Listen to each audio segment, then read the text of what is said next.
So today has been about 19 years in the making for me. And I have at times talked with folks in my Sunday school class and everything, but this isn't something that I take lightly today to be presented to you with this prayer breakfast. And so I asked my board and my staff, all of them, to pray for me. And so I think we're going to be doing fine with it. I think it'll do great. You know, this circus theme, I don't know whether you know, but peanuts in the shell behind the stage at the circus is bad luck. I didn't know that. I always thought peanuts in shell was bad luck for all of us who grow around peanuts.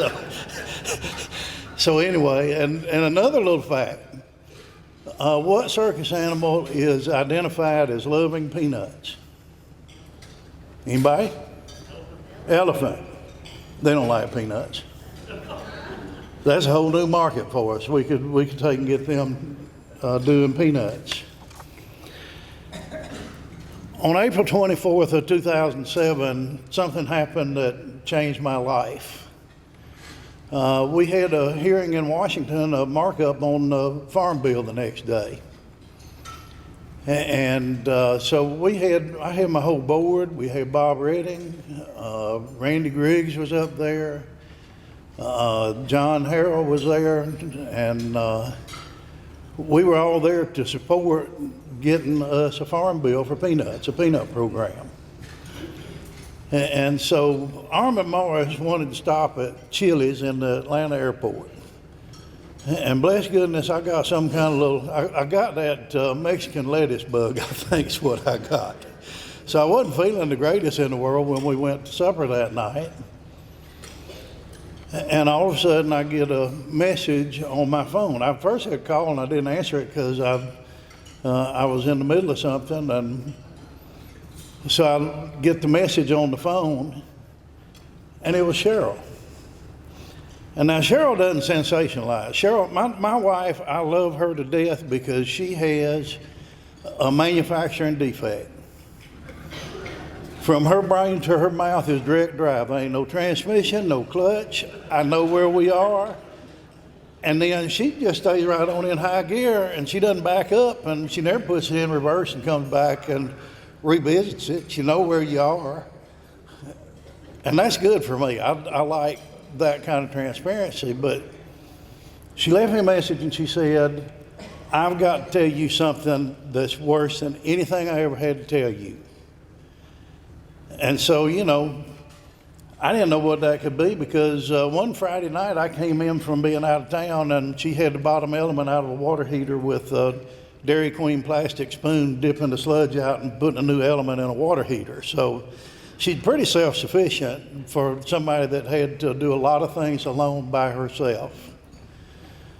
But nothing could have prepared me for what she told me. Our son, who was 3 weeks away from having a little boy, had been killed in a car wreck. And it took me a little time. Where's Carl Sanders? Carl, it took me a little time to figure out that I wasn't in this all by myself because there were other folks that had done it before and did it in the way that it needed to be done. But there were so many things, and God He gives us a gift in that He put me in shock. And I now know that shock is something that is a gift from God because if you had to take your grief in one dose, it would kill any of you. It would absolutely crush you and destroy you. But we were able to get our grief in doses. So we had this year of firsts. We had the first birthday, the first Christmas without him. We had everything and had a whole year of firsts, including the birth of his first child and only child. And so with 3 weeks to really mourn and do the things that we had to get with the program and help because my daughter-in-law's father had major back surgery, in fact, 2 of them, 1 day apart. And he couldn't be much help, so we had to do some things. But there we are in Washington, and we're standing. The next thing I remember, I don't know who paid the bill at the restaurant. I don't know any of that, but we're standing on the street, and the board had told me, Armin Morris told me. I wish Armin was here. He'd tell you I'm not lying. He told me, he said, Donald Chase has been anointed since birth to get you home. And I told him, I said, I've been to 39 countries. I don't need any help getting home. And standing on that sidewalk in front of that restaurant, and by the way, I've never been to that Chili's again. I haven't been to that restaurant, and I think they're both of them out of business now. But standing on that sidewalk, as I was trying to talk to Delta Airlines, I handed the phone to Donald, and I said, Donald, I cannot even function to change an airplane ticket. And so Donald did that. He got the ticket changed, and we had everything done. And basically the next thing I remember is being in, so Randy and I wanted to take Carl. We loved the Hotel Washington, but it was because everybody at the bar knew who we were. And so Randy said, well, let's don't stay with our board member. Let's stay at the Hotel Washington.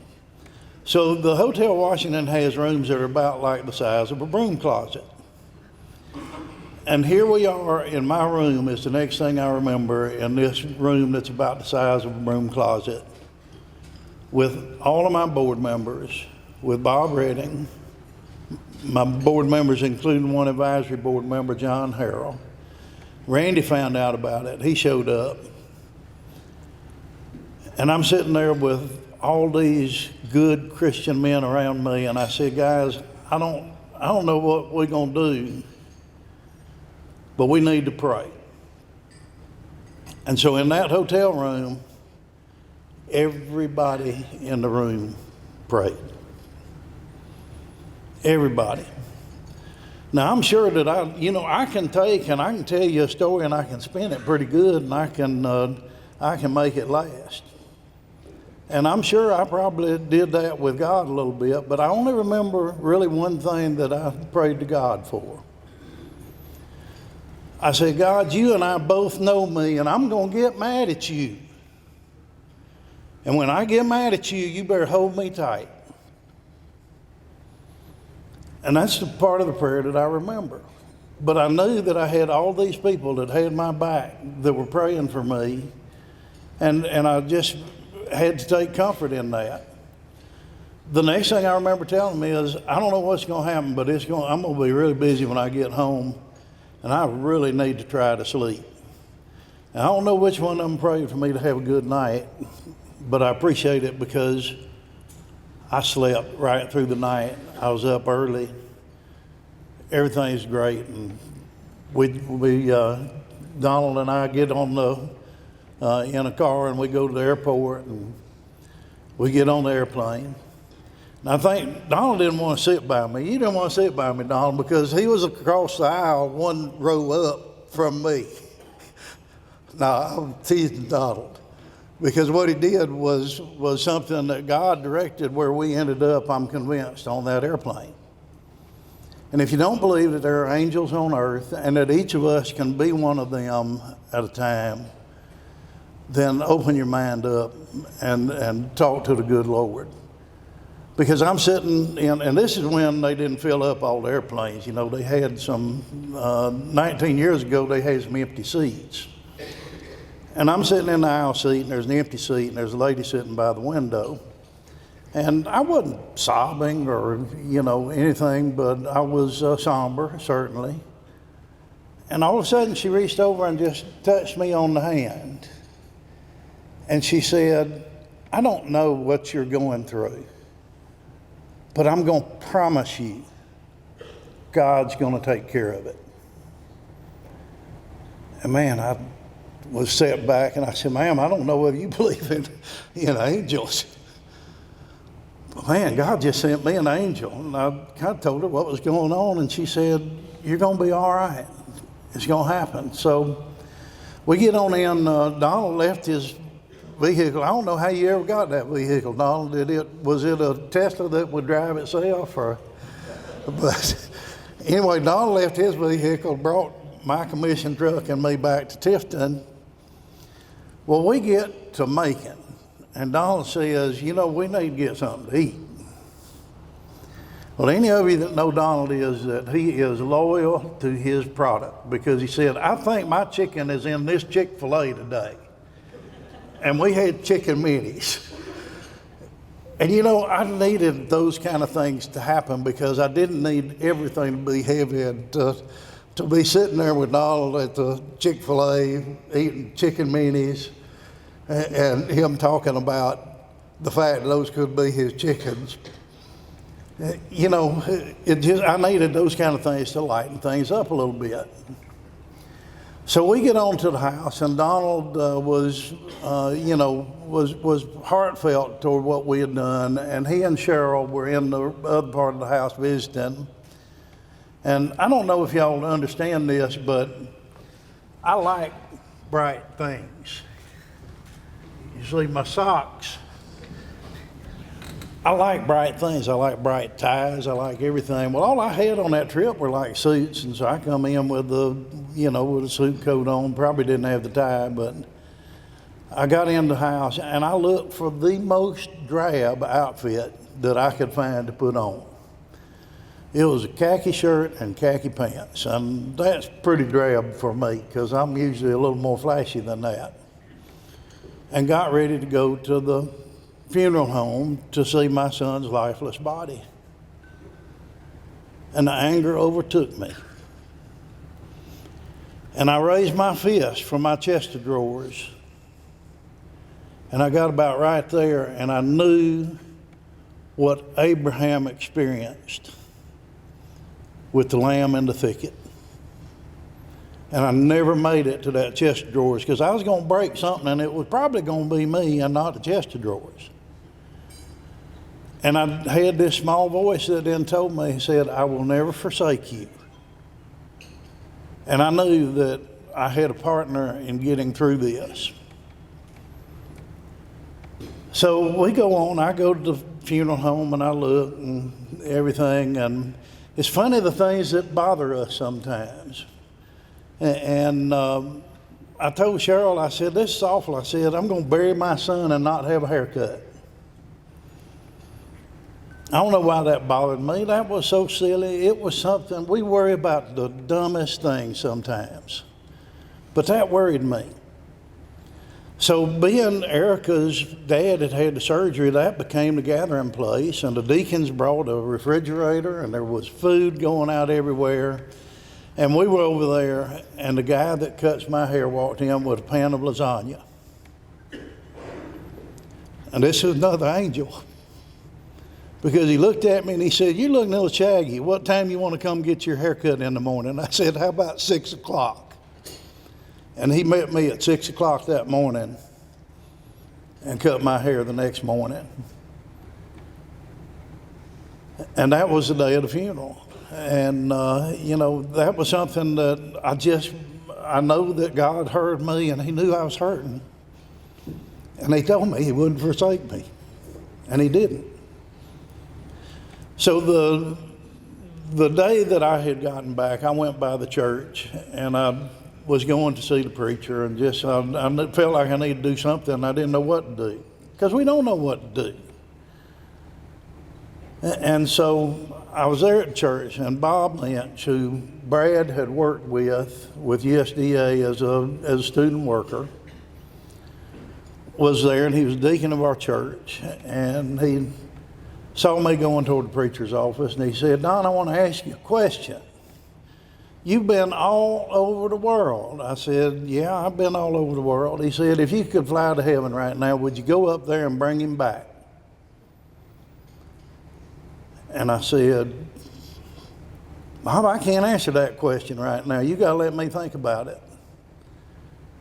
So at visitation the next night when he came through, I told him, I said, I'm not that selfish, and if I go, I'm going to get a one-way ticket, because I won't be coming back if I get there. So why would I go there, take him away from a place like heaven to come back here? So I had to just be patient and know that I'm going to see him again one day.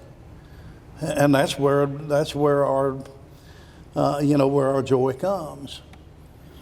So we, I've got my hair cut and I go back by the funeral home. I just want to do it one more time before we get started with the funeral and everything that day. And my oldest son was there, Bart. And I don't know why he was there. I don't know why I was there. But I know that we both needed to be there because we hugged and I said, life isn't for us to spend all our time mourning the dead. We need to take and spend our time being thankful for the greatest gift that God gave us next to salvation. And salvation is the greatest gift, folks. There's nothing any better. But the second greatest gift that God gave every one of us in this room, and sometimes we don't do a good job of being stewards of that, is our family. And so, I just had all these things, and I saw God's hand all the way through this. So I go home, we get ready, we're at we get to the church. The visitation was the biggest thing I'd ever seen. Then I realized that if you die when you're young, you got a lot of friends that are left to come see you. If you live to 100, you're going to have a pretty small funeral, probably. The folks that come when you live to 100, John Harold, are going to be the ones that just want to see what an old man looks like. But anyway, we get the visitation was huge, and the funeral, and I walk in the church, and all of a sudden I'm thinking, well, my gosh, where are we going to sit? All these folks are here and all. And then it dawned on me that they had these ropes up front, and that's what they do at funerals, is they save a place for the family. And then our pianist, who actually played at this conference one time, Gina Lawhon, our pianist was playing Brad's favorite song. Now, Brad he was left-handed. He had a guitar that we had to get restrung left-handed for him. And he could not sing. Oh, Lord, that boy, he couldn't carry a tune in a bucket because his bucket was rusted out. But she started in on his favorite song, Jesus Loves Me. And I said, okay, God, I'm kind of getting the message here right now. I'm figuring this out pretty well as we go about the way. And there were things that he kept using to tell me, to shape me, to cause me to, to think more about His majesty. And one of the things that happened was that we had a new pastor and an old pastor, and Brother Chess was special to Cheryl and me because we were the only couple that he ever forgot he was going to marry. And he was mowing the grass when we were waiting on him to marry us. And he worried about, I said, Brother Chess, it's going to be a small, kind of insignificant wedding. And man, you have made it so memorable. It's something that we're always going to remember, that you forgot, and that I had to call your wife and she sent you to marry us. But he was there, and our young pastor, who was then the pastor at the church, was there. And he made a comment. He said, some of you out here are really grieving the fact that Brad hasn't gotten to hold his son. And he said, you can quit grieving because they're in heaven right now. He's holding him in heaven. That's where babies come from. And all of a sudden it dawned on me that there were 6 days of creation, and God never said, I'm coming back on number 8 and do any more creation. There were 6 days of creation, and we all are tied back to that 6th day. And it became as clear as day to me then that they were in heaven, it was going to be all right. So we get there and we go through the service, and usually the funeral procession is pretty short when you get to that point, when you have a church funeral. But I mean, we got to the cemetery and there was everybody. All my board members were back from Washington, and they were there, and family, folks all around us. And I said, man, this is, God, you're kind of showing out right now. Because we needed that. We needed a support base around us, and we needed somebody to keep us where we didn't do what a lot of folks do. And there's one or two things you can do when you have this situation, when you have a loss of a loved one like that. You can go to the pharmacist and you can never face your pain. Or you can go to God and get it in doses, and you'll figure out that it's part of the process that He had in store for us to help us heal. My daddy always told me, dry it up, son. Big boys don't cry. I can tell you this big boy knows how to cry. And sometimes I still do. Sometimes I go to the cemetery and I get a little tear in my eye and I think about it, but it's because I didn't want to go to the drugstore and wipe his memory away from me. I want to remember Brad forever and ever, and I want to see him again. Because when Brad was married and they'd get a new vehicle, he'd come rolling up in the driveway. Come out here, you got to see this. And he'd show you what every button did. That was just him. He was enamored with things like that. So I know when I get to heaven, He's going to meet me and He's going to say, you got to come in and see this place. And it's going to be fantastic when I get there. But we went then through what I call the year of firsts. And Malcolm and I had this discussion, and you all do when you lose a child. You have the year of firsts. It was the first birthday, it was first Christmas, first Thanksgiving, first 4th of July. All of these firsts, that it's the first time you did it without them. And yet every time it was a remembrance of who they were, and you weren't forgetting them. And I think that, God has a great way of continuing to give us grief in doses. And we need it. And sometimes we need to cry. And sometimes we need to take joy. Well, come about December, the funeral home that dealt with him had every year has a little memorial service for everybody that wants to come. They do it at one of the churches in town. And anybody wants to come that lost a family member, and they have this nice little memorial service for all the folks that they buried during the year.